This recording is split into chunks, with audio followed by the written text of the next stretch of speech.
यह ईरिज star TV है। मैं आपकी मेजबान ईरिज। पालाक चेक सवारी अफसोसनाक वाक्य। मंगला डैम में 4 अपराध के डूबने की इतना, 3 अपराध को मकामी लोगों ने जिंदा निकाल लिया। पालाक घरहा। मंगला डैम ने आज एक और जान ले ली। हाजी अब्दुल रज्जाक अवामी की बहू बच्चों को बचाते हुए खुद भी डैम में डूब गई। मकामी लोगों की बहुत बड़ी तादाद मौका पर मौजूद। मकामी लोगों की मदद से लाश निकाली गई। थाना चक सवारी में वाक्य की इतना कर दी गई। एक बार फिर से आपको बताते चलें कि पालाक चेक सवारी अफसोसनाक वाक्य। मंगला डैम में 4 अपराध के डूबने की इतना, 3 अपराध को मकामी लोगों ने जिंदा निकाल लिया। पालाक घरहा। मंगला डैम ने आज एक और जान ले ली। हाजी अब्दुल रज्जाक अवामी की बहू बच्चों को बचाते हुए खुद भी डैम में डूब गई। मकामी लोगों की बहुत बड़ी तादाद मौका पर मौजूद। मकामी लोगों की मदद से लाश निकाली गई।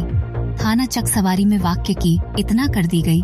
अपनी राय का इजहार कमेंट बॉक्स में जरूर कीजिएगा और मजीद अपडेट्स के लिए हमारे चैनल को सब्सक्राइब कीजिएगा।